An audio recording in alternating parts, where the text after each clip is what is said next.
Hey guys, welcome back to another episode of BonaFite. Today's episode is brought to you by Batik, where you can get your hip, trendy and fashionable batik apparels. Be sure to check their website out at www.batique.sg or their Instagram and Facebook at batik_sg. For our guest today, we have a very special guest. I'm proud to say that after 4 or 5 episodes, this is my first female guest, and I am really excited to have her here. My guest for today is a lady who has achieved an amazing yet unthinkable achievement. She had gone on a 27 month road trip from Singapore to Europe on her motorbike. What made it more mesmerizing was that she did not do this on a big touring bike, but on a 150cc Vespa. The experience that she amassed in 27 months is uncomparable to what most of us may have in a lifetime. Ladies and gentlemen, please welcome Juvena Huang. Hi, Juvena. Hello, thank you for having me in your podcast. It's really a pleasure to have you. As I mentioned to you earlier off cast that me and my friends, we caught your progress. We were keeping track of your progress back like 3-4 years ago. And now I have you right in front of me. It's like meeting a superstar like that. Okay, so how you've been? Like what have you been up to now? Now that you are back? Actually, you've been back for like 3 years, right? Yeah. So just normal Singaporean stuff. Yeah, work but different approach to work. So I'm the freelancer right now. Oh, okay. Yeah. So it suits you more now to be a freelancer. Yeah, because I'm in charge of my time, and I can I can do a lot of things that I really want to do. Yeah. I mean, so I have more flexibility. Evident in the riding, and then like you want to do whatever you know. Anyway, I just want to ask, right? You created this digital journal, right, on your Facebook and all, right, using the moniker Wandering Wasp, right? Can you tell me more? Why a wasp? Wasp, actually Vespa means wasp in Italian. Is it? Yeah. Oh, okay. Direct translation. Yeah, if you check Google Translate, you type Vespa, it's translated to wasp in English. Okay. So if you because it's shaped like a wasp, that's why the Vespa is big called at the back. A wasp in Italian. Yeah. I see. Big at the back, yeah. I see. So if in the future you change bike, continue riding, the moniker continues? I think so. I think the wasp has been really stuck with me. I don't think anybody knows me by my real name, Juvena Huang. Sometimes I get recognized on the street. It's like, hey, are you the Wandering Wasp? So I think that name is kind of stuck to me. Oh, okay. So Vespa is okay. Something new for me today. Anyway, for the benefit of most of our viewers, right? Are you able to share with us like how many countries you visited over the 27 months? Okay, with my scooter, I visited 25 countries. 25 countries? Yeah, another 2 is without my scooter. I took train or just cross over by car. But it's during the same time period? During the same time period, okay, just include that. 27, 27 countries. In 27 months? Yeah. So I really took a long time, Anyway, I wanted to ask you earlier just now, why you choose a Vespa and not... do you have your 2A or 2 by then? I had my class 2 license at the time. Why did you choose a Vespa and not like a touring bike? Okay, at that time, right, I had 2 bikes. Okay. My Vespa and a KTM 200. So I used to do dirt biking as well. Yeah. But I thought the Vespa is a more practical idea. Really? As compared to sorry, what was your other bike? KTM 200. Okay lah, you can't go touring on a KTM 2. But actually can lah if you're willing to put up with a narrow seat and a small fuel tank and no luggage space. How many times you want to stop for petrol like that, right? Yeah, and it being tall. Actually, on my KTM, I cannot even flat feet. Yeah, I only have one leg. No, I mean, but why at the point of time you didn't think like, okay, maybe I should invest like in a touring bike, or I don't know, at least a Super 4 or something like that.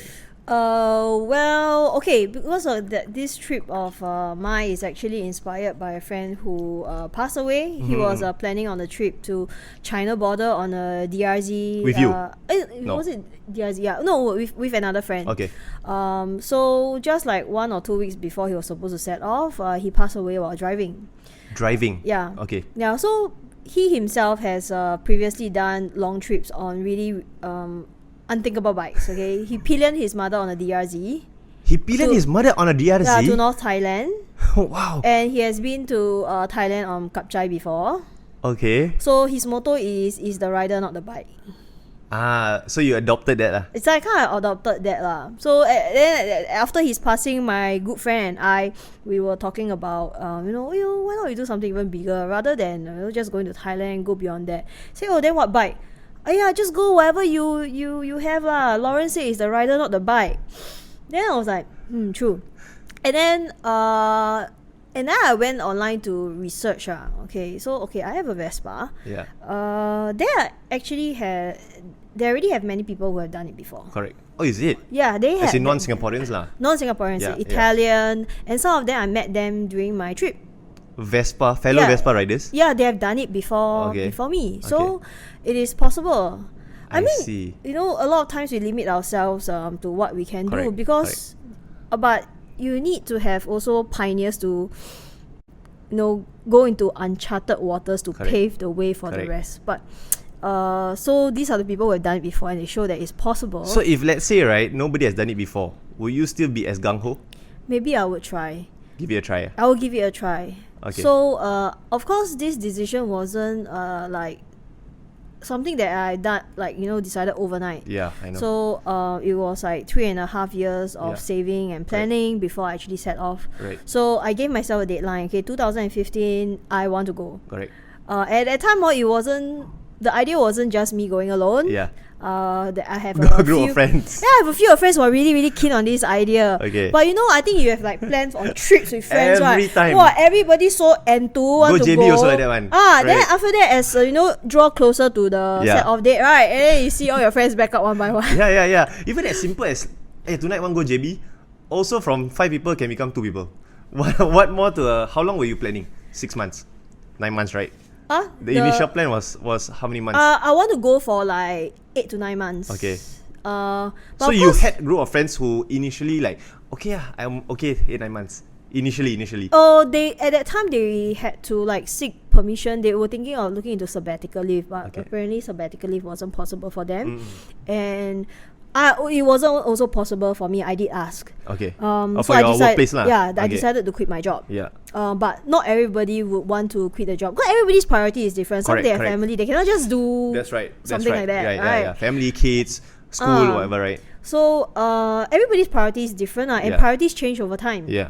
So up until 2015, I was still really, really onto this idea, and then also I can see my other friends, they were buying new bikes, they were upgrading. Then I sold my KTM. I was working sometimes 3 jobs in a day. Yeah. I was saving up. Sometimes I don't even go. So you were really focused, really. I was really focused. So everything, money, time, already, you've planned it and lined it up properly already. Yeah, I'm not sure how much money is enough, but I gave myself a timeline and I'm gonna pia until then. Okay. Just gonna squeeze yourself dry.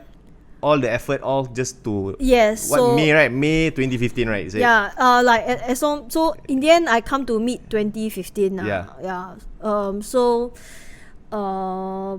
I think really, if you want to go for such trip, right? Yes, I think you need some money to start off. Yeah. But how much is enough? Yeah. But how much is enough? Yes, but you went from 9 months to 27 months. I assume you were not working or earning much during your trip, right? You were basing on your own capital at that point in time. How you stretch? That's 3 times the... So actually I was budgeting, right, around $50 a day. Okay. But in Asia, it is $50 really cheap. times 90 days. Times 9 months. Yes. Okay. But I was able to stretch my money really far out because in India or in Nepal, sometimes I paid $3 a night for a room to myself. Okay. Which is very cheap. Yeah. And then I get a big samosa like that for 10 cents in Pakistan. So living expenses are very cheap in this country. And I think more importantly is that there were a lot of people who helped me along the way. People from motorcycle clubs or just random strangers. Yeah. They fed me. They gave me a place to stay. Sometimes even mechanic also, they sometimes small things they don't want to charge. Or that time in Iran, they really did a lot of things for my scooter. Bought me new exhaust. They bought for you? Yes. No charge? I want to pay them back. Yeah. Then they say pay me when you finish your trip. So I think my gratitude debt in Iran is really, really high because I want to know more. I want to know more about Iran, but later on. Okay. Yeah. Anyway, I just want to ask you, right? You know, Singaporeans, right? In their 20s and 30s, right? We're always in the middle of something. Middle of school, middle of career, wanting to get married, BTO lah, or wanting to have kids. What were you in the middle of at that point of time when you were right before you want to embark? At that time, School finish. I finished poly. Okay. Then at that time, I was doing my degree part-time. So I was working and studying at the same time. Okay, so you were So in the I middle was just like caught in the motion that everybody else is doing or after Yeah. poly. Then Yeah. I was working and studying at the same time. Yeah. Then when my friend passed away, and then that was like an epiphany. That's like, you know what, I don't want to do what everybody else is doing. I'll do something for myself, you know, Yeah. not just like society. Correct. Dictates. Single path to success, you know, Yeah. is very, Correct. very myopic. Correct. Yeah. Yeah, then I... So you were in the middle of part-time school and working full-time. Yes. Do you finish the school before Yes, you? I finished. Also, you finish your degree before you embark, Yes. and then you quit your job. Yes. Oh, So actually, I want to get... I want to get degrees because I want to get promotion in my job. okay. You know, then... Actually, I got promoted in 2014. Then I quit 1 year after I got promoted. Because the priority changed last straight Yeah, away, the right, after priority that. just changed. Anyway, what kind of preps did you do before you embarked off? Like, I know, okay, because I went on a riding trip to India. I didn't ride to India. I went to India and then I went to Jammu Kashmir and then I rode for 3 days. yes, So yes. I've been to a few places you've been. And I wanna like I wanna talk about that, like Kadung lah and then like what lake is it? Pangong Lake. Pangong Lake, Right, yeah. So I've seen your videos. So I know you want to go to this kind of countryside. I went only for 1 or 2 weeks, and I know there was like things like visa lah, your equipment. What kind of preps did you do? Like your gears lah, or visa in terms of money? Or what kind of preps were needed before you go? Oh, okay. And then, okay, I want to share this really favorite quote of mine. I think I Yeah. shared this many, many, many times before. Yeah. It's by Rumi, a Persian poet, right? Okay.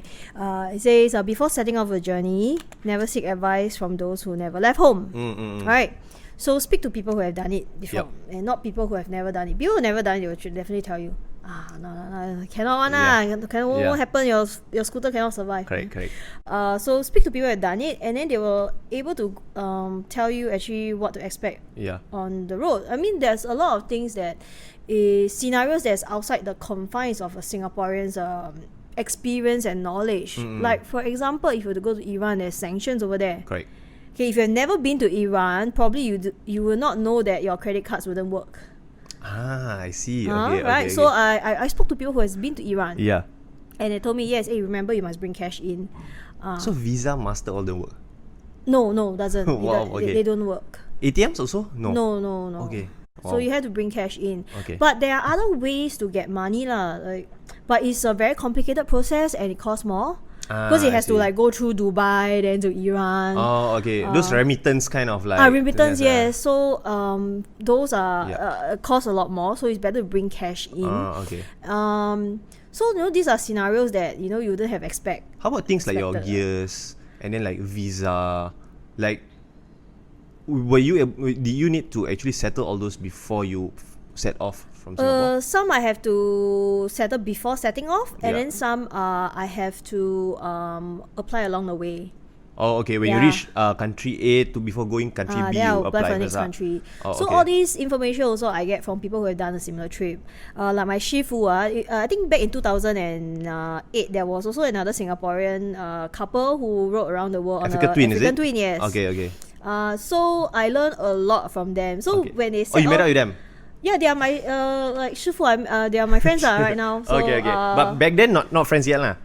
You back reach then, you reach out to them. Yeah, I bumped into them at Dr. Tan Cheng Bok's book signing session. Okay. Yeah. Okay. So and then I recognized him, and then we just had a conversation, and then I told him that I know I have a similar trip, and we met up a couple of times, and they also hosted many travelers who were passing by Singapore. So there was also an opportunity okay. to meet people who are actually in the midst of their journey, and they were able to share their experience. Correct. So I learned a lot from them, and so one thing that Go and Surrender did is I remember they told me that they apply a visa for Mexico. Visa. Wait, they were riding all the way to Mexico already? The plan was going around the world, right? Yeah, They applied for their visa for Mexico, and in the end, they realized that there's a validity period.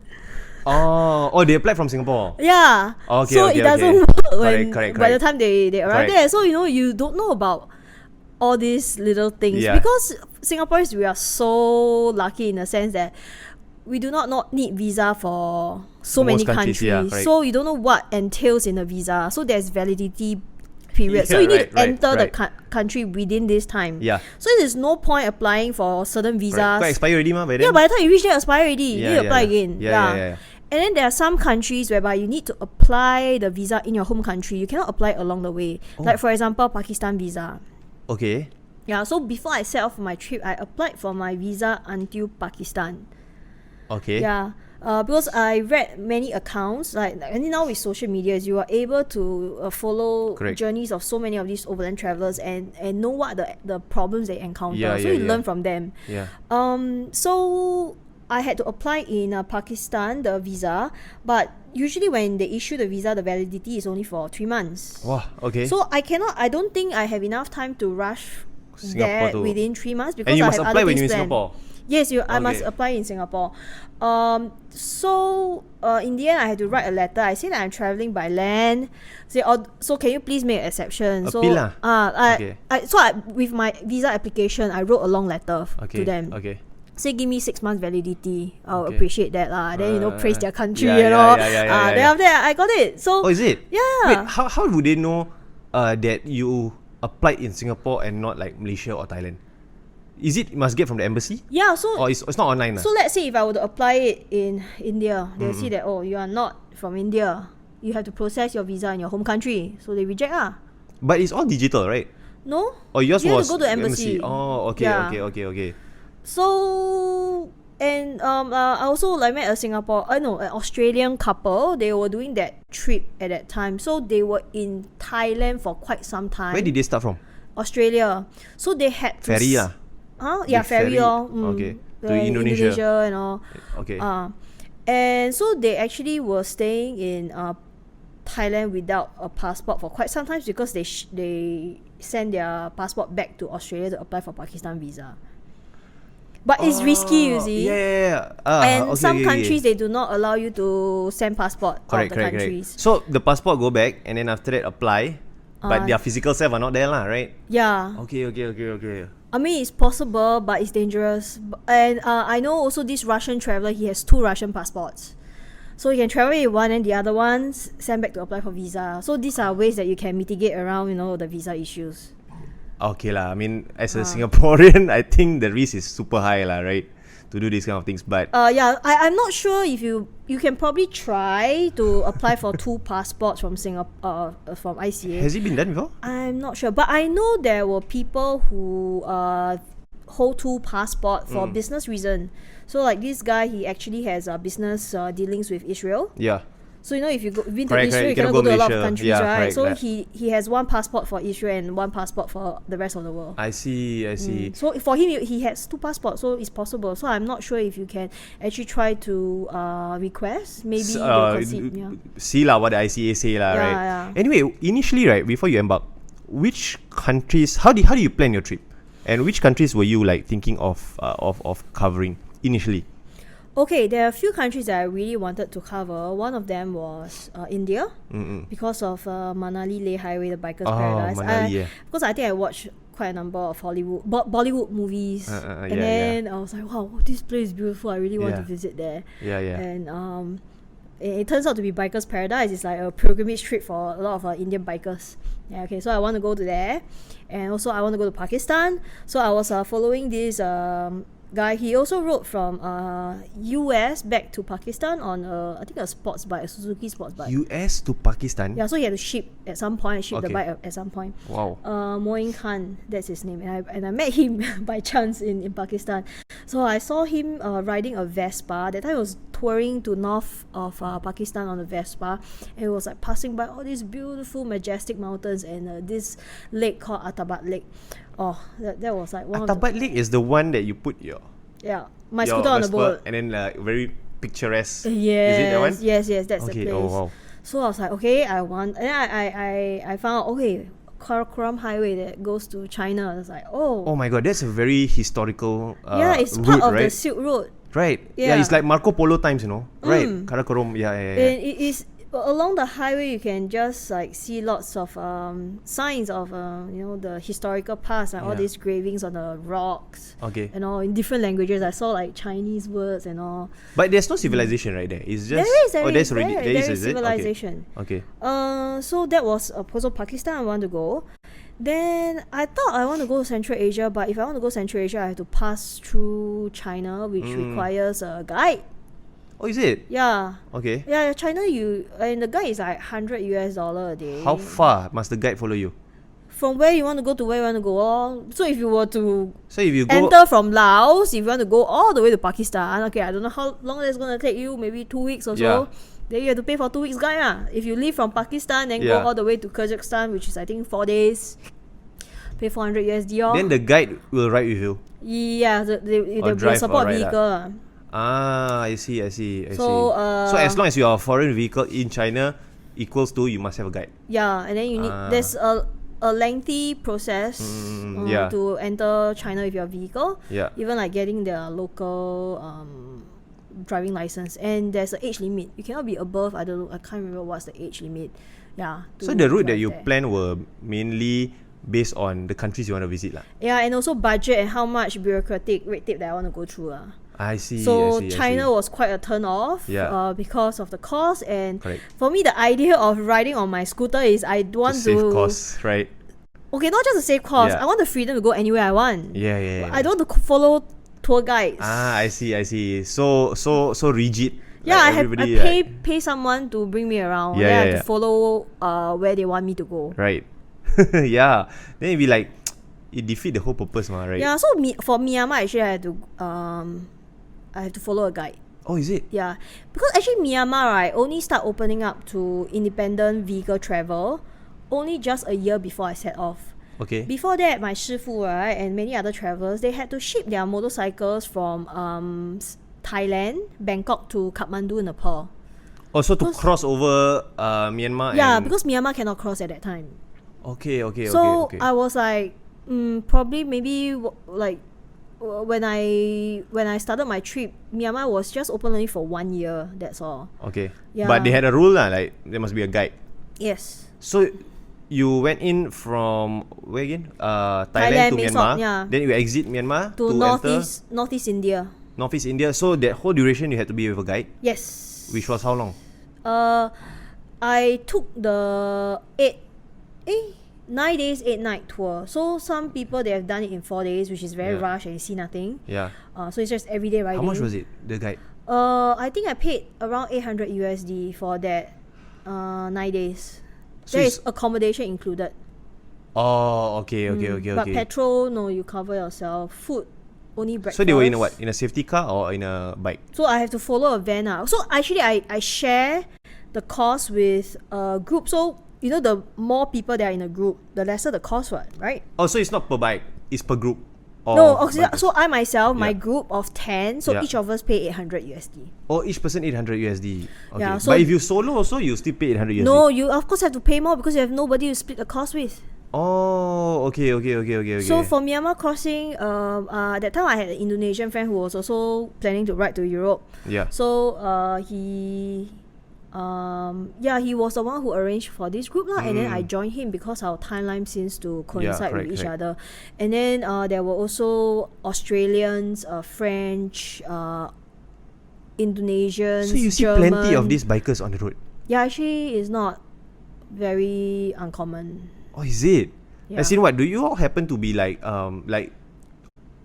Do you all usually like go to the same hostel kind or I think there are some places that are like biker team hostel or accommodations. I see. That's Okay. Where you so you tend to search for this kind of that you can gather with like-minded individuals. Yeah, and then also I think for bikers, right? Sometimes I don't actually look for bikers team. Right.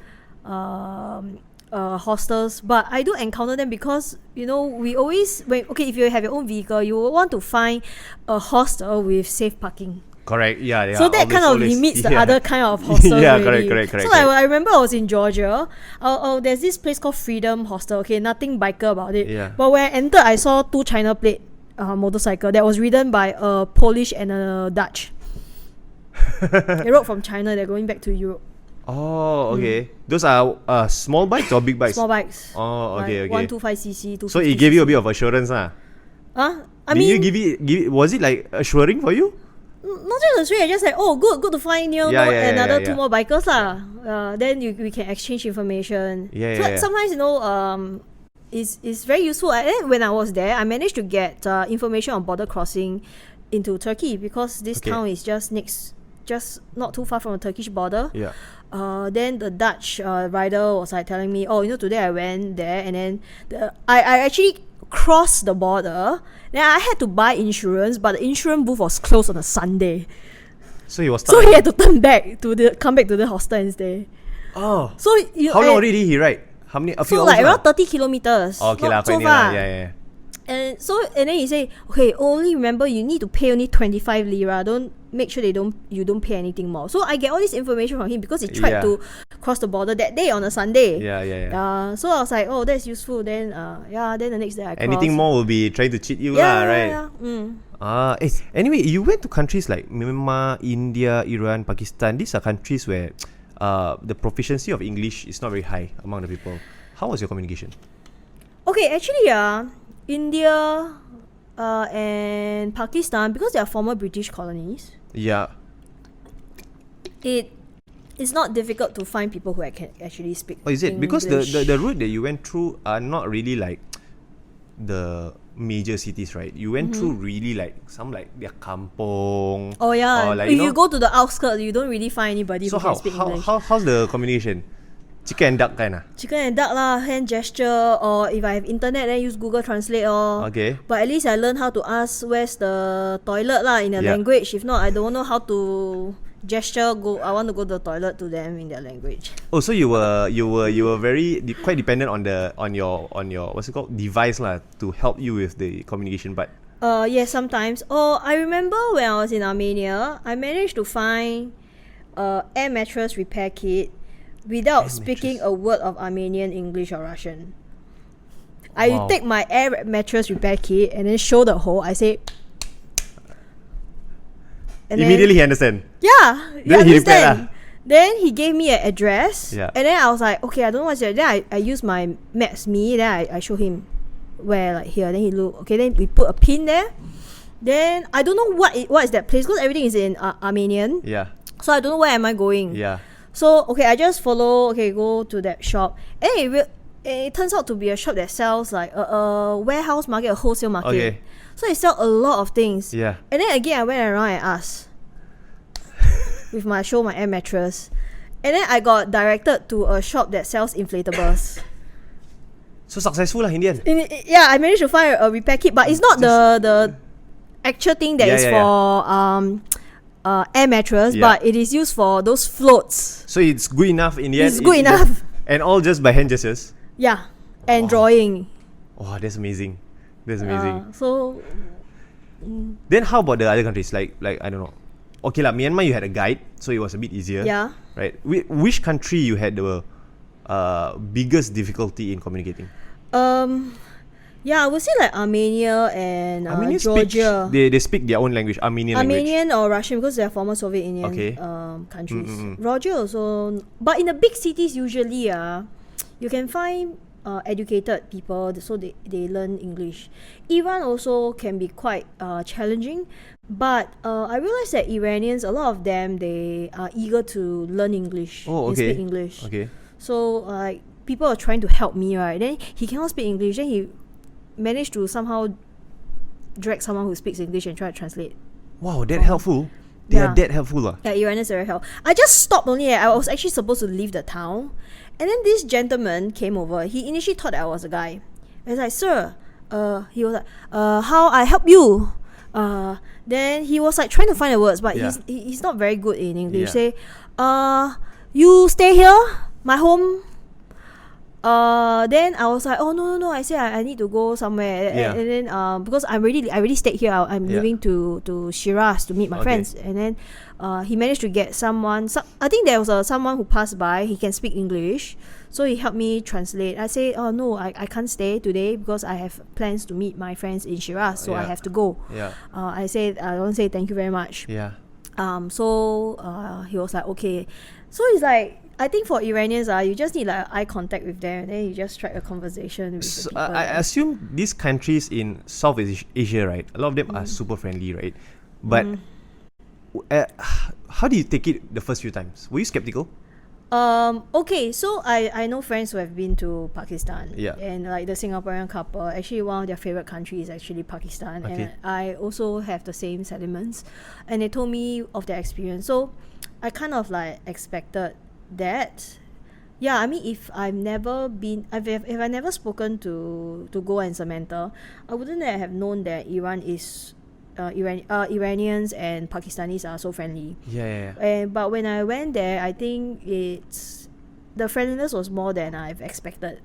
But at the start, like, people invite you to their homes. Was there any skepticism? Like the first time somebody like, hey, come my home, like, like, hey, I would of course read their body language and see if it's a single guy trying to invite me to their home. Of course, I'll be very wary. But if it's like a family with kids, okay. And then also look at their body language and how they approach you.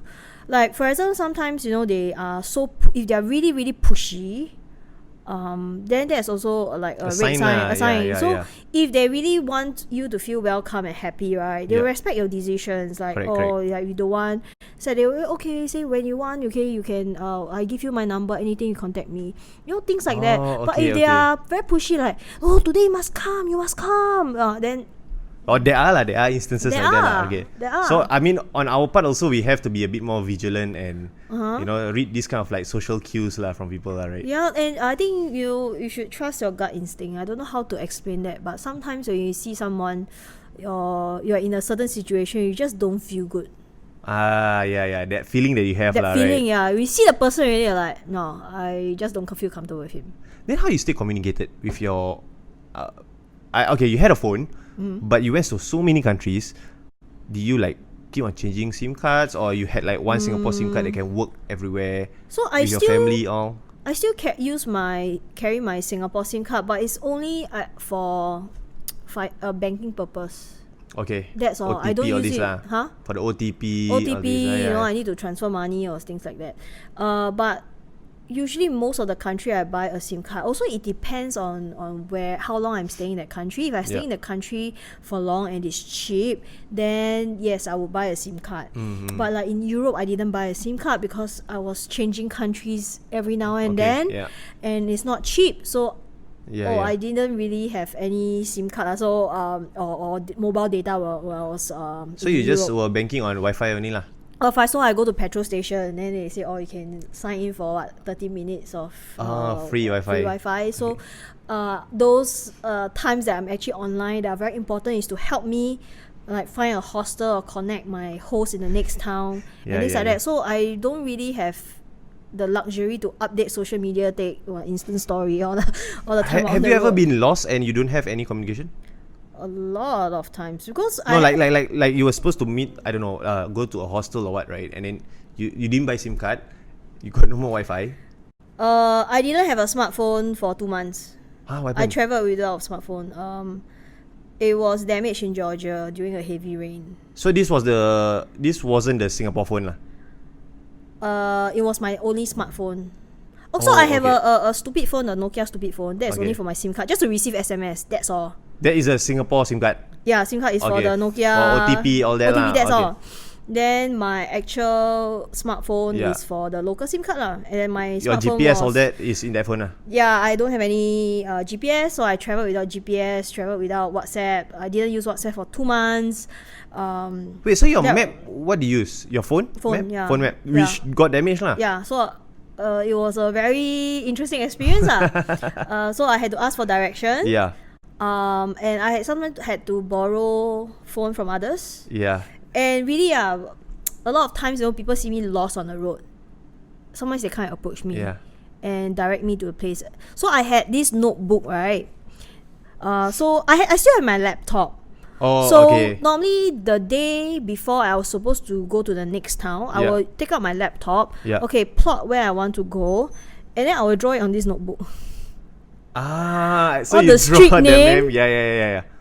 Yeah, and then I even wrote down my host contact number, and then so I will take note of landmarks and Yeah. highway numbers. Yeah. Where to, which part turn here, which part turn yes, there, yes, everything yes. like that. Oh, wow. Yeah, so that was how I traveled without Wait, GPS. why didn't you just get another smartphone? Expensive, eh? Oh, okay. And then okay. at that time I had another phone, but the screen was cracked. But that was a So- necessity, what? At the point of time. Actually, no leh. Really? I learned to live without smartphone for 2 months. Come on, But the 2 months you were 20 traveling, ah. I was traveling. Yes, Okay, I didn't okay. have a smartphone. Okay. No, as in, okay, for me, right, the smartphone is not for the other things. It's for the map. That like in my way of thinking, right? I'm like, wow, I don't have a smartphone, no map. Paper map more. Yeah, I mean, you eventually drew it out, right? Yeah, Everything. and also every time I arrive at a town, Yeah. first thing I go was to the tourism office and I took all the maps. Oh, you went old school, lah. Old school maps and road sign, and asking for direction. Okay. But that will reduce or rather increase your journey time, Yeah, lah, it's right? increased my journey time, but you know what? I was talking to a lot more people. I People see. inviting me for tea. It became a need, lah, right? You need to talk to people. Yeah, to find out. I was forced to talk to people, and Yeah. I was forced to speak Turkish to people. Oh, is it? I was like, Pamukkale Narende. I was like, Pamukkale, where is it? And then they point. Yeah. I'm like, okay, teşekkürler. Okay. Wow, amazing. But you think about it, people have been traveling for what? Yeah, I know. Hundreds of thousands of years already, and Yeah, in the correct. past there was no such thing as like personal GPS. Yeah. They still manage. No, yeah, that's why I say it, because it's a very different thing from like when you are other people and you are Singaporean. You know, Singaporean always think like, you know, it's always the GPS kind of thing, right? But the fact that you went old school, like it's really totally old school, because the physical map won't point to you where you are, what? Yeah, it doesn't go into details. You have I had a whole Turkish map, but it doesn't tell me in detail what is it. Yeah. Oh my god. So I remember I was like traveling from somewhere to Istanbul. Okay, actually I was supposed to have a stopover in Yeah. between, but then the road was good. So I managed to arrive in Istanbul 1 day early. And then I didn't plan out where I was supposed to go in Istanbul. Yeah. I didn't have a place booked. Yeah. I don't have a map. And then I remember I was at the outskirts. I was like, shit, I'm already in Istanbul. I didn't have anything planned out. I don't have smartphone, anything. Yeah. And then I was at the roadside. And then this guy on a bike, he came over. I say, motorcycle problem? I say, yok, no. I can't remember what was hotel in Turkish, but I told him I need a place to sleep. And then because I still had that stupid phone, right? So Yeah. I still can make calls. Correct. Right? So I had a Turkish SIM card that is capable of making calls. So I called one of my Turkish friend in another town. Yeah. Say, can you help me translate to this guy that I want a place to stay with safe parking and my Yeah. budget is 40 lira. Okay. Blah, blah, blah. And this gentleman brought me to a place to stay. Within the budget. Yeah, within a budget. Wow. Yeah. So it was really, really kind of him. He brought me all the way there. Yeah. Then once I got into the hotel, I get Wi-Fi, and then I have my laptop, so I Yeah. was able to message Yeah, my yeah, other yeah. friends. Ah. Wait, when you enter new countries, right? Different countries have very different traffic system. Oh yes. Does it pose a bit of problem at the start when you like enter like, hey, alamak, this one right side, this one left side, this one filter in this way, this one like, you know? Yeah. Does it- Okay. So like in Thailand, right, you still drive on the left side. Then Thailand in is Myanmar, you suddenly go to the right side already. Okay. Then India, you go to the left side Wow. again. So conscious effort lah, right? At the start when you just but enter. after that you get used to it. Yeah, After a yeah. few days you get used to it. Then I remember when I came back to Singapore, right? Because I was in Europe for quite some times already. Then so I was driving on the right side of the road. So I remember one time I was cruising down in Singapore. KPE. Then I suddenly got a shock. Shit, am I on the wrong side of the road? Okay. I suddenly got a shock. Yeah. Because I thought I was still in that mindset Oh, in okay. Europe. Okay. Then I said, no, actually, You I'm okay. were on the left, but you were like thinking, hey, am I you were in Singapore, but you were on the correct side lah, right? Okay. Then I was like, I suddenly just jot out. I said, I'm the wrong side. No, I'm back in Singapore. Yeah. So there's a lot of and then also like parking. Like some countries they can park anyhow. Some countries like you want to park, you need to carry one big chain. Yeah, right. Like in Italy. So this kind of thing is monkey see, monkey do kind lah. Yeah, you observe how people park lah. Okay. I would always say like when it comes to parking bike, right, you park in somewhere where it's open, where there's human traffic. Yeah. Then also if possible there's a CCTV lah. So there was one time somebody actually tried to steal my scooter in Bosnia. That was my mistake. I was a bit complacent by then because throughout those 2 years on a row, nobody has ever tampered with my bike. So after 2 years, then you had the first incident? Yeah, in Bosnia. Oh wow. Okay, my mistake was... Where was it? Sarajevo? No, in this small town called Konic. Okay. Then because I was staying with a local person, so his place there's a parking lah, and then there was a petrol station. So I thought a near petrol station okay, and then there was a CCTV. Okay. So I parked there. Then we went to Croatia for a few days and come back. So when I came back, I realized that my scooter, somebody broke my handlebar. They were trying to steal my scooter. Okay. Then I went up further. I wanted to get like footage from the... Actually, thankfully, it's not stolen lah. Okay. So I want to get footage from the petrol station. Kiosk. Then I realized that actually the CCTV is not pointing. Oh, is it?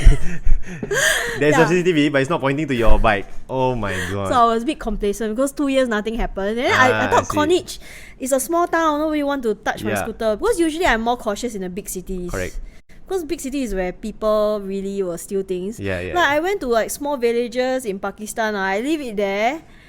I even have like things on my bike. Nobody touch it. But back at that point of time, they just attempted to steal. Yeah, they put the handlebar. That's all. So that was the only damage you had to repair lah. Yeah. Wow. It was in the open, or was it like it was an gated? open car park, but there was a human traffic, but it's not very like near. Yeah. Is it because but your plate number can see one lah. It's not it's quite obvious lah that yours is a foreign vehicle. But because my number plate is FL, right? Yeah. I get mistaken from coming from Liechtenstein because in Liechtenstein their FL also. Yeah, vehicle plate is also FL. Oh, okay. So I remember I entering Greece. Then they say Liechtenstein. I said no, Singapore. I see. Oh, okay. That's the similarity.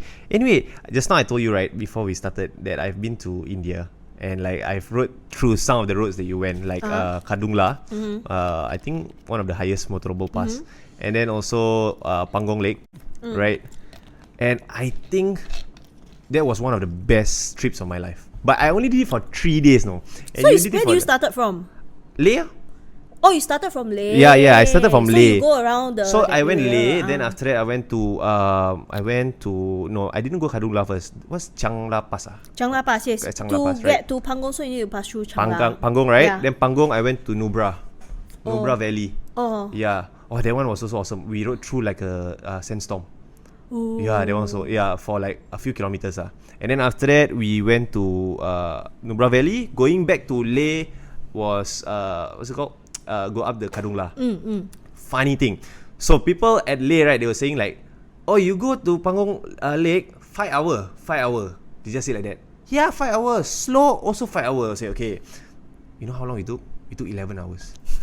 Crazy, right? And all of us, right, had like 6, 7, 8 years of bike experience, you know. And we were riding the Royal Enfield. So I was there like, wow, crazy. So every time we stop to like either pee or makan, right, people say, yeah, nearby. But then it's like extra 3-4 hours. Our definition of distance is a bit different. Yeah, their scaling is very different from us. But yeah, like what I want to say is that it's one of the best riding experience I've ever had over there. But I mean, you've been to more. So when you were in India, right, what was the best memory you had while riding there? The best one. I know you have a lot of story. I've watched a lot of your... It must be related to riding, is it? Doesn't matter lah. I mean, as long as it was during your pilgrimage there. Because there was a village that I travelled to. It was there was no road access. I had to trek there. Walk. Yeah. Oh, okay. It's in a valley. Oh, okay. Where? Which part of India is this? Northeast India. Means the portion of India between Myanmar and Nepal. Okay. So this place called Northeast India is very different from the rest of India. Okay. The people there look like me. Okay. And Gurkha kind of look lah, right? They all. yeah. Okay. So I trekked to this village called Nong Riat, and in this region they are actually famous for the Living Roots Bridge. Oh, okay. So they are experts of this tree and the roots. So they plant the trees right at the flank of the river, and then they put scaffolds. So they allow the roots to actually grow towards each other. So it actually grew? Yeah, it'll grow. Oh, okay. So the species of this tree is called Ficus elasticus, and they will grow stronger with time. And after 5 years, the roots, if they meet, right, they will fuse. Oh, is it? Yeah, but okay. sometimes this living root bridge, right, it will take around like 50 years for it before it becomes fully functional. Okay. But they can last for hundreds of years with very little maintenance because they are live. So Okay. they'll grow stronger with time. So the bridge will become stronger with time. Yeah, because things are growing, right? The roots are growing. Okay. So it's like one of the ingenious way of using nature to build Correct. things for humans. For society lah, right? Yeah, for Yeah. humans. So that trek to the village, right? It was very eye-opening because this place is very untouched. Okay. And it redefines what I thought about poverty. What do you see? So over there, okay, there is so people over there, they are very conscious of their environment. So they don't. It's also some of the villages over there are named one of the cleanest village in the world. Oh, okay. Yeah, so they But really clean lah. yeah, it's clean. Okay. So the water that we drink, right, comes from a river. So we don't have flowing taps in our household, but Filtered? No. no filtered. Okay. We just take the water from the stream Scoop nearby. just scoop. Yeah, Okay. so when you need tea, okay, just go there and take. Okay. We want to brush it also, we go there. Okay. So the water is actually clean, and it's very lush in the environment. So there are a lot of fruits. I And see. the population there is not say like very dense. It's very scarce, so there's enough to go for everybody. And people there live a very simple life. So you can see that they don't really have like, in terms of like, a lot of money Yeah. or a lot of like fancy gadgets. Okay, Yeah. they have TV, they have electricity. Okay, but they have enough to eat lah. They are very Enough to- self-sustainable. They're ah. self-sustainable. Okay. Although they don't have money. So their food are mainly very organic. Their water, they come from a very natural source. Yeah, and then it's still kind of retain that kampong spirit. Okay. You know? So when I first trekked to that place, then I was like looking for a place to stay, and then You trek alone. yeah, I trekked alone to Okay. that place. Anyway, there's quite a lot of like people trekking up and down. Okay. You know, some of the villagers, they have to go up to get their supplies. Okay. And so on and so forth. So the guy who runs this homestay, he was telling me, oh, no, over here you don't have internet, so I can't take online booking. Okay. But I don't want to take online booking because I want my guests to stay for as long as they want. I don't want to chase anybody away. I see. Then he say, okay, then I say, what if you somebody comes down and then it was all full? I just refer them to my neighbors. They can stay with my neighbors. Nice. See, it's not just me earning money. Everybody benefits from tourism. Okay. So they are a small village which have been receiving quite a amount of tourism. But they want it controlled because right now there's no road, right? So I remember a few years after I visited the village, I received an email from him. His name is Byron. I was like, surprise! Yeah. You are like out of you don't have internet, but you actually wanted to write an email to us, to all the guests who has ever stayed there in the homestay. The government wanted to build road into the village. Oh, okay. Yeah, so because they are famous for the Living Roots Bridge. But he doesn't want. A lot of villagers doesn't want. Right. If there's a huge influx of people coming in, yes, it will bring money, yeah. but also the human traffic will also disrupt the eco balance in this place. Then you'll be just like any other touristic destination. Yeah. You're overrun by pollution, by people, by waste. Right Yeah. now it is still imbalance. So if you want to come here, you better take the hard way down. Yeah. to How long was the reach trek? 1.5 Okay hour lah. down. It's a. I mean, ample of exercise lah, right? Yeah. And then I remember. So you carry everything? Yeah, I carry your my stuff? backpack lah. My backpack with all my clothes. But your stuff all. the other stuff I leave it in a hostel. Oh, Yeah. okay. So, and then also when I left the things in the hostel, right, we don't lock our doors or Yeah. because it's just a hostel by roadside, and then that time I wanted to trek to the village. Then after that I have the key. Then the owner of that hostel was saying, can you pass me a key? I only have one set. Say, don't need to lock the room. I guarantee you nobody steals here. If somebody steals, the entire village will know. Oh, wow. Such an assurance. What's the most valuable thing you bring during a trip? Most what? Valuable thing. I think my laptop or my Okay. camera. Yeah. Okay. These are, I mean, from a monetary point of view, Yeah, that right? valuable. But from your own, like, you cannot lose. My Die. photos also all inside. Okay. My external hard disk. Oh, okay. So every time you just shift and then save into all these gadgets Yeah. lah. Okay. Anyway, you rode to like Kadungla, all this, right? How do you condition yourself? Because Kadungla. okay, there's actually, if you compare to Singapore, right, the elevation between these two countries are very vast, and the oxygen is so much thinner over there, right? Because I mean, we also had some problem also at that point of time in terms of the oxygen also. How do you condition? Because okay, for us, right, when we flew in from Delhi to Leh, right, we need to eat a pill. That pill will take 24 hours to bring our capabilities to breathe at that altitude to the same level. Yamox, right? I can't recall, but I know Yeah. it's a kind of controlled drug. Okay, the thing is I have time.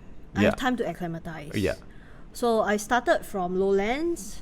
First it was Manali, which was around 2,000 meters high. Yeah. So when I was in Manali, I stayed in this inn called Riders Inn. So there are a lot of bikers there. Yeah. And it was run by bikers. So I just take their advice and I had the pills with me. Actually, I took it. But for them, they don't believe in the pills. Oh, okay. Say actually there's no need. Then say, but a few things you need to recall. Take time to acclimatize. Okay, so every 1,000 meter climb, you have to rest for one night. Okay. And drink lots of water. Okay. Yeah, even you have to pee a lot, just do it. Just you have to stay hydrated. That was Yeah. the only advice that gave me. Okay. But I still took the pills. Okay. So the first day from Manali, I went off to Keelong, which is only like 100 plus kilometers away. I could have gone further, but if I go further, I'll be climbing up even higher. So Yeah. he advised me, first stop, don't go any further than Keelong. So that is Okay. like around 3,000 meters high. Stay one night over there. Okay. Then after that, next night, okay, you can move on to Pang or Sachu, which is Okay. like 4,000 meters high. Okay. That was a night where I didn't really sleep well Because of the altitude? yeah. Oh, okay. I was like hyperventilating because I covered myself with a blanket. I thought I was going to die. Then You were alone? yeah, I was alone in the yeah. in the luxury tent. Yeah. Until I removed the blanket, then I found myself breathing normally again. Yeah. But my face was like exposed to the cold. At the time, it was like sub-zero outside the tent. You were outdoor with No. just a tentage. Okay, they had the luxury tent, you know. So I was. Oh, it's an inside. accommodation, lah. Yeah, it's accommodation. Okay, So okay. they set up tent in like the plains. Okay. So that was a night whereby I didn't really sleep well. Yeah. And then I went on to Leh the following day. Okay. So basically, your conditioning was But very one gradual, yeah, lah, right? gradual. Okay. So it wasn't so difficult for you also. But when you reach Kadungla, do you feel a big difference in the no? At that time, I already have been. I've been there for quite some time. I see. So before Kadungla, I already been to Changla, Pangongso. I've been in Leh for a few days already. Okay. So it'll be. It's not much of a not much of a problem lah when you reach there, right? Anyway, I want to bring to Pakistan, right? So Pakistan is very much deemed a volatile country by a lot of media outlets, right? So it's not always positively portrayed in the media, right? Right. How are the people of Pakistan? I think people are just like you and me. Yeah. Very hospitable. In fact, I was in Pakistan for 4.5 months. 4.5 months. Yeah. And I hardly stay in a hotel. So many families actually opened their homes to me, Okay. fed me, treat me like. Is one it true of that them. shops also give you free food kind? Yeah. Wow. I got chased away from a shop for wanting to pay for something. That was the first time that ever happened in my life. Wow. Actually, I just want to photocopy my passport because Yeah. I need to send something. Then after that, I photocopy already. I was like, how much? It was like small amount, but I want to give him money. It's like, no. Then he opened the door and just pushed me out of the shop. What's the from the Pakistani point of view, right? What's the rationale behind them? Is it because you're a visitor? Yes, I think that in their culture, right, there's a essence of Pashtun Wali is a unwritten code of conduct or ethics. Okay. By the Pashtun people. Okay. So they have a few code that they strictly Believe in. and hold on to. So one of them is hospitality. If like a guest comes, right, you must give them the best. Even you have this guy, he wanted to slaughter 2 goats to honor my arrival. until I told him that I'm vegetarian. Okay. But you were vegetarian lah?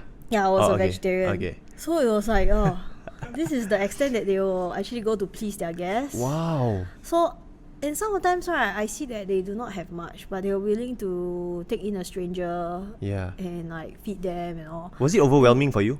Can be quite overwhelming. The kind of kindness that you receive? Yeah, and I receive more invitations that I can manage. I have to turn down some of them. Okay. Yeah, sometimes I just ride it. I remember my first day in Pakistan, really, riding. Then this family was like, China? Then my house. I was like, no. I said I'm already meeting somebody. Yeah. So I had to turn down his invitation, but he brought me to a shop, and then he bought me a Coca-Cola to drink. Just like and then that? he said he will bring you to the place that you want to go. Then when I was there, I think another biker spotted me. Say, are you going to meet Mukarram? I was like, yes. I'm also a member of the club. I will bring you to him. So I didn't even get to know this guy's name, who was like so kind, bought me drinks and wanted to bring me to where I want to go. And then somebody else took over and brought me to Mukarram. Wow, everybody's just the vision that I get is that everybody is just super helpful. Yeah. In Pakistan. It is. Wow. So you crossed from India to Pakistan, right? And you know these countries, they are quite tense. How's the border crossing? For me, it was tense though. Why? Also because there was a few hiccups. Okay. I was supposed to cross with a German guy. Yeah. And I was holding some of his important documents, which I shouldn't have. Then we lost each other. His motorcycle actually spoiled, and then I was at the border and I couldn't reach him. Okay. Then I was holding on to his document. He can't cross the border with this document without you his all document. were not riding together? We were running together and we lost each other. Okay. And you know the traffic in India. Yeah. It was quite intense, very very crazy. Yeah. And I couldn't reach him because there was no reception at the border. So then I was like waiting for him. I don't know what happened to him. Then I have to beg the officer, say, can you please safe keep this document? My friend will be here tomorrow. They don't understand. Okay. Yeah, and then it was my last day of my Indian visa. I cannot afford to stay another day. Wow. Oh my god. Then after that, right, it was like, I think 1 hour before the border closed. Yeah. The supervisor actually came, and then he speaks English. He understand my problem. I said, sir, can you please help me safe keep this document for my friend? He definitely has to come tomorrow because tomorrow is his validity for Pakistan visa is the last day. Okay. So in the end, I only had like 45 minutes to cross the border, and the check was very stringent because my other friends who have been crossed the border before, they took like 3-4 hours. Wow. But I did it in 45 minutes. Somebody assisted you lah. Yeah, so they kind of like closed one eye. They wanted to check my chassis number, everything, but I had to remove all my luggage, but I don't have time. Yeah. So this is on the India side. India side. So 45 minutes you must cross Pakistan side. Yeah, because after that, Pakistan they will close, there will be no man's land what. Okay. Oh, then I remember I was there was a guy on a Suzuki big bike. Yeah. He just came from Pakistan over. Yeah. Then I saw him. He wanted to talk to me, say hi. Then I was like, sorry, I have no time to talk to you. I only have like half an hour to cross the border. Then after that, I ran past him, and then I managed to cross to Pakistan. Wow, just in time. And then finally I got onto the other side, and then the Pakistani was like, No worries, no tension. You're here, no worries, no tension. What happened to your German friend? His bike broke down. But eventually he got his documents? Yeah, he got his documents. So okay when I lah. got to Lahore, so I got internet now, so I messaged him. Then I tell him, say your documents is, I asked the officer to say, keep your documents. And he's like, okay. So he couldn't fix his bike in time the next day, so had to tow across. Oh, so he had to push across the border because the truck cannot go across. Yeah. Okay, how about Iran? You know, Iran? people, I think among the three countries, Iran always portrayed quite badly also, because of like how US and Iran and all, and then we consume a lot of US media also, right? How far are we from the truth that Iran is this and that kind of country? Okay, first you want to talk about the people or the politicians? About the place, about the people. The place and the people. One thing is, the people and the government they are very different. Okay, very distinct from each other. Very distinct. Maybe because I speak English. Yeah. And most of the English-speaking youth, they are pretty much anti-government. Oh, okay. Yep. Like for example, it's mandatory to wear a headscarf over there, right? Yeah. Almost all the women over there told me that they don't agree with that. Ah, I see. And alcohol is banned, right? But I drank the most alcohol in Iran. Is it? Because people make their moonshine. Okay. At home. Okay. Sorry, moonshine is means alcohol that's made at home. Oh, okay. Yeah. Well, I was helping to squeeze the grapes on the strainer. Get out every drop of the wine they're making. Yeah. So it's very different. There was underground parties. Oh, is it? Yeah, Wow. because they don't have pubs or nightclubs, right? So Yeah. you see all these women, they come dressed up, cover up from head to toe. Then they go to a room, they get changed, mini skirt, tank tops, and start dancing the night away. Oh, So okay. the public image and the private image is very different. Okay. Yeah. But It's a did country this of paradoxes. This kind of underground so-called vices, right? They are run by I don't know, organizations as well, right? No, it's just human people opening a party. Oh, is at home, it? Yeah. It's like a house party kind of House thing, party. is it? Ah, okay. I wouldn't say like vices. It is kind of like a unspoken activity. But in the terms of in how the government view these are vices, right? Like These are alcohol, vices. clubbing or partying. So I realized that the more the government try to stop all this, right, the more people want to do. Okay. And the sentiments among the younger generation are almost the same. I wouldn't say all, Yeah. but because I speak English, so I mostly speak to those very progressive thinking, very westernized view youngsters because they speak English. So that's what they tell me. They will sometimes just tell me not so nice things, and I do hear Islamophobic comments in Iran as well. Oh, is it? Because I think people, they can't distinguish their hatred for the government and for the religion. I see. So It's too fused together. Yeah. And they don't believe that it should be religion is a personal expression of your spirituality. It shouldn't be forced down people's throat. True. So there was a lot of resentment. I remember I was in a taxi, and then the my host was having a conversation with the driver, and then the driver went on a tirade on all the imams. I see. Yeah, and then I say, what's going on? It's like, oh yeah, he just complain about all the religious people. But these it was- religious clerics, right? They have, some of their agenda are intertwined with the political agenda also, it's too right? fused, and They can't distinct it. I see. You face some corruption issues, is it? Yes. In your travel. Mm-hmm. Can you share some? Like, how was it? How did you got out of it, and what were the issues that you had? It was in Armenia. Okay. Yeah, so in Armenia, when I was leaving the country for Georgia. Yeah. First, I was put over by the police for speeding. Okay. Were you speeding? I don't know. Okay. Okay. So because my speedo also not working lah. Okay. So he said, he only spoke Armenian and Russian, which I don't understand obviously. But he pointed on the chart Okay, speed limit was 40. I was going at 55 kilometers an hour, and this I'll be subjected to a fine of like 40 USD. And then I was like, pretend I don't know anything. I just act stupid, waste his time. And then he said, oh, because you're a tourist, I'll give you a discount, so it will be 15 USD. Of course, it's like a 10 for bribe, right? Yeah. So I just act stupid, and then eventually he let me off. He gave me back all my documents. You pretended like you didn't really understand. I don't understand. I just said, oh, I want to go police station. Let's go. Let's go. We're like, let's just go somewhere, okay? He spoke English? No. Oh, okay. Even if you speak English, I will pretend not to speak English. How much time did you waste there? 15 minutes.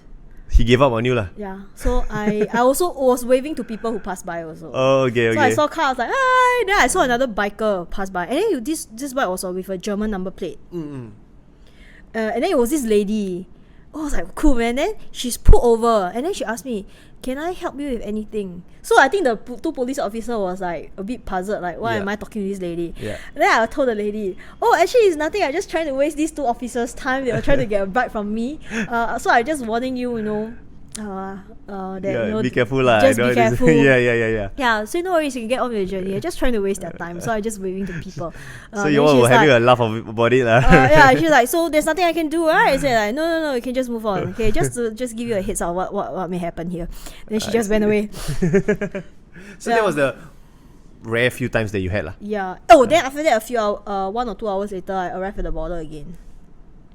Because when you leave the country, right, there's you need to pay kind of like a permit fee or some fee to process your vehicle export. Yeah.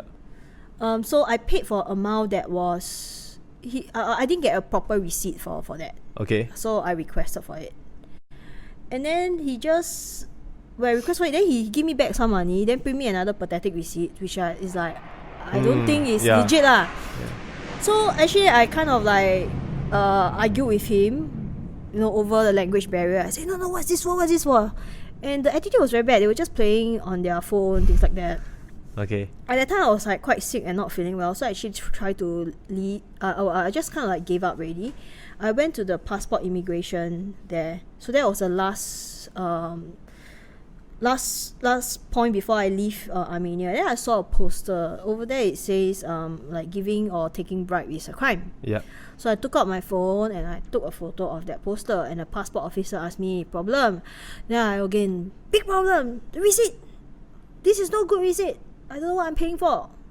You said problem, yes. Complain. Then the passport officer like communicated with the custom broker. They spoke in their own language. And then the custom broker said, okay, come back, you lost some money.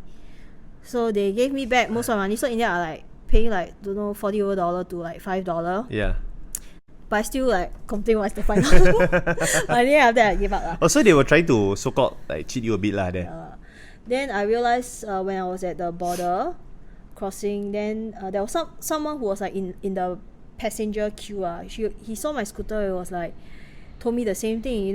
This custom officer, the custom broker house, there's a lot of issue. So he's from Georgia. I see. So he has been through that border many times. So I in the past I had lots of issue. No wonder. But the warning came only after it happened to you lah, from him. Actually, did I get a warning? Actually, I met this guy, this Scottish guy in Iran. Yeah. He came through Armenia, so he kind of like told me about the police officers. He got pulled over for speeding also, same pattern. Just now you were telling me also that you helped in a refugee soup kitchen. Right? Where was this? And how was it? How's the experience like? So it was in Serbia, Belgrade. It was just voluntary, Huh? It was just a volunteering it was thing. Voluntary thing. How is it? Was it very heart wrenching? Was it very sad? Yeah, it can be very heart wrenching, but yet at the same time, a lot of things you listen to, right? It can big slap at your face. The word privilege shouting at you. I see. But what was the mood there? Was it a very sad mood? Because I know some of this. Try to liven it up. Okay. So because these asylum seekers, they were squatting in an abandoned barracks. Okay.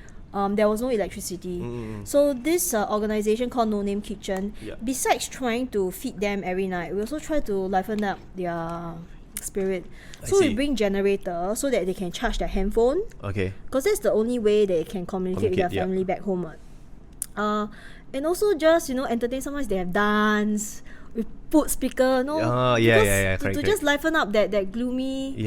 How long place. were you I don't know, you attached yourself to this? Around 2 months, I guess. Oh, is it? So you were almost every day you were helping in the kitchen. Not every day, because I was at the same time volunteering in exchange for free accommodation in Serbia. So whenever I can, I will go down to help out. Was it very fulfilling? Yes, the thing about it is fulfilling because I look forward to going down every day. Yeah. If I have the chance to. It's something that I never really experienced. Because when I was there, you had to really do hard work. Cook for them, distribute the food, manage the queue, and sometimes there are fights happening. Is it? Yeah, and you have to wash up. Okay. So every day I come back, I'll be like a lot of grime. Because they also have to burn a lot of all this rubbish to keep themselves warm. So there's like lots of soot everywhere. Okay. So it can be quite a messy job. Yeah. But it's very fulfilling in a way that I look forward to going there every afternoon. Wow. It's something that it's difficult to explain. I'm just imagining. I really don't know what kind of emotions that I might go through, but I don't know. I figured it'd be quite an eye opener especially for if you live in quite a developed country, right? And also, what's the plan now? Like you've been back in Singapore for like what, 3 years? Is it 4 years? 3 years. Are you gonna continue again soon? Yeah, I hope to continue. My scooter is still in Czech, right? Czech Republic. So I'm still trying to get some paperwork sorted out for the scooter. There is something in plan already lah. Yeah, but nothing too concrete because also now with the COVID-19, I don't know how it'll be more difficult lah, right? Yeah. But thankfully you are back. As in you are not on the road while the COVID-19, right? Yeah. Right. Think about it. Everything will be quite restricted. Anyway, last question before I end this off, right? So, when you came back from your 27-month journey, right, did you have any problems inserting yourself back into the Singapore way of life? A lot of people talk about making such a trip happen, right? Yeah. Hardly anybody talk about coming back. Yeah. Because I think you really come back as a changed person. Okay. Like the things you see around you, I think it took, when I came back, I realized the first thing I noticed was how crowded the country is. On the second day I returned home, I went to the shopping mall. I was like, wow, so crowded. And then there was all these posters at the retail shops. Buy 3 get 1 free, buy, special offer. And like throughout those 2 years on the road, I only buy what I need. And I only had like 3 sets of clothes to go around with, and I was still happy. I realized I do not need a lot of things to be happy. And then when I come back home, I was like going through all the things I kept at home for the past 2 years. I have so many things that like rubbish that I used to buy in the past. I don't even miss them. Why did I even buy it in the first place? I was like, I realized how the consumerism culture make us spend more than we should and consume more than we should. Like also speaking about it in like environmentally wise. Yeah. How was it when you inserted yourself back into the workforce? Okay, so a bit sad. No, but it was okay because when I came back, I didn't really go back to a full-time job. Okay, slowly lah. My purpose to work is to continue my trip. Okay. So whatever I'm working for is for my future plans, which I'm looking forward to. So I got myself into like tutoring, and then I also taught yoga, kids yoga. Oh, okay. Yeah, which is quite fun. Then occasionally, because of my trip, right, I do get engagement from other companies, like to do some projects or to speak. Yeah. So like yesterday, I just did a speaking engagement as well. I see. So I want to maintain as a freelancer because I need to find a balance because I cannot be always doing this social media thing. Because honestly speaking, despite having 68,000 followers on Facebook, I've not earned a single money from Facebook. Oh, is it? No, it's not. People think like, wow, so easy to monetize. Yeah. But it's not. If you want to make videos, your video has to be 3 minutes. You need to have this amount of watch time. So you need to be constantly producing videos, and sometimes a 1 minute video can take me one whole day to do. And then I need to feed myself also, right? I need to find a balance, like things that I can feed myself and things I really enjoy doing. I see. Yeah, so and then before you asked me for this interview, right, I came across this article about this Japanese term called Ikikai. Okay. Ikigai is the reason for being. So it's like if you want happiness, you should strive for Ikigai. Okay. And it comprises of 4 components. What makes you, what you're good at, what you're passionate about, what can actually pay you, and what the world needs. Oh, okay. So if you want to really seek happiness, right, I think you should try to aim for all these 4. Because yes, we often talk about doing your passion.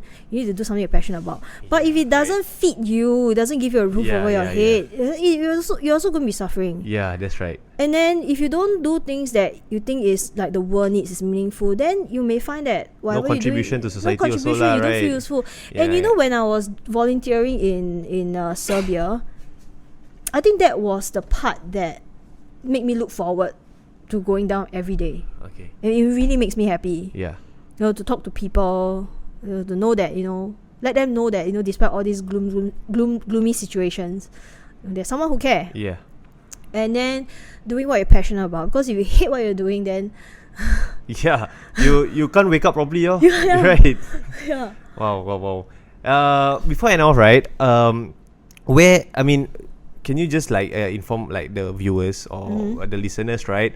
Where can they check out all the your journal of all your videos and all your social media or what? And maybe you can just inform them on where can they find you and find all your videos. Okay, so you can look me up and read more about my journey on thewandering.wasp.com. So wonder is not the wonderful, it's wonder as in WANDERING, Wandering Wasp, WASP. So you can look me up on also Facebook, Instagram, and YouTube as well. With the same name, right? Yeah, the Wandering Wasp. Thank you very much, Juvena. I think the whole idea for this interview is really to inspire and educate. So that's why the questions I ask also is to open up, especially us Singaporeans, their minds and their eyes, right, to what the world is out there beyond Southeast Asia, beyond Malaysia, beyond Thailand. There's so much more to see. Thank you very much, Shannon. Okay, thank you. It's been a pleasure to talk to you. Thank you very much. Okay, thank you.